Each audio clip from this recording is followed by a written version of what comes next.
Wallace Stegner's 11th novel, The Spectator Bird, which clinched the 1977 National Book Award, offers a panoramic yet deeply personal exploration of themes like aging, mortality, love, grief, temptation, and remorse.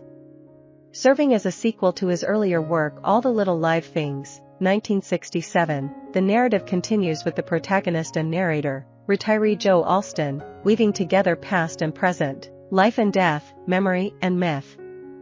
At the age of 67 when the novel was published, Stegner delves into the disorienting experiences of late middle age, while also revisiting his enduring preoccupations, such as the consequences of tampering with nature, the clash between American rootlessness and European Gothic tradition, and the weight of choice and the inevitability of regret. Set amidst the rural landscapes of Northern California, Joe Allston grapples with restlessness and melancholy, feeling that his future holds little promise.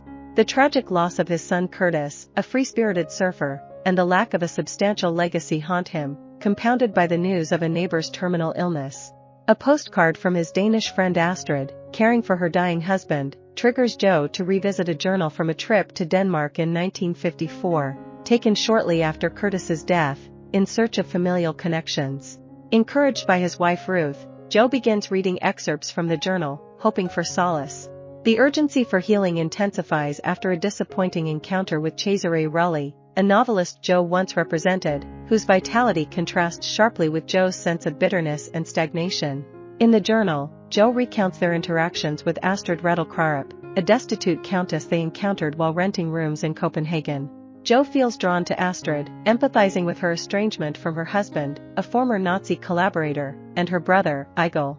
Astrid's connection to the renowned writer Karen Blixen leads Joe and Ruth to her ancestral castle, Arabislav, near Joe's mother's hometown, uncovering hints of scandalous family history and unsettling revelations about genetic experimentation and exploitation of local women. Though the trio arranged to visit Arabislav while Igor is away, events soon go awry. A pregnant woman named Miss Weibel shows up unexpectedly to dine at Arabislav, to Astrid's obvious displeasure. During the meal, Joe mentions the name of the family that raised his orphaned mother, Sverdrup, causing silence around the table. Before leaving, Miss Weibel mentions that she is a Sverdrup. Later that day, Joe visits the cottage where his mother grew up. While there, he runs into Igor, who challenges him to a tennis match. Impressed by Joe's ability to hold his own, he then gives Joe a tour of his estate, which he has mechanized for maximum efficiency and productivity.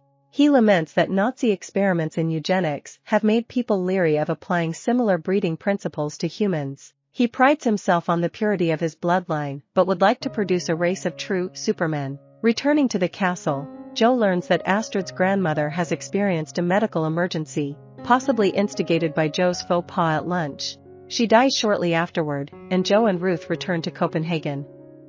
Still curious about the Rodings, Joe researches the family and learns that Astrid and Igor's father died by suicide after it emerged that he was sleeping with his daughter as part of his bid for genetic superiority. Assuming this is a reference to Astrid, Joe feels disgusted with her when she arrives in Copenhagen and tells him and Ruth that she would like to explain her family's secrets. When she does, it emerges that Astrid was not the daughter in question. Rather, the Count hoped to diversify and improve the family gene pool, so he coerced various peasant women into sex. Miss Weibel was the product of one such union, and he continued his genetic project by sleeping with her.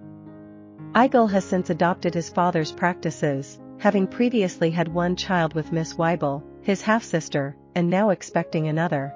Joe's journal stops after these events, to Ruth's consternation. Reading the journals has proved healthy. They have discussed Joe's guilt regarding Curtis's death, among other things, but she suspects he is withholding something important. Eventually, he breaks down and confesses that he asked Astrid to move to America with him and Ruth. She declined, citing her responsibilities in Denmark, but not before the two kissed.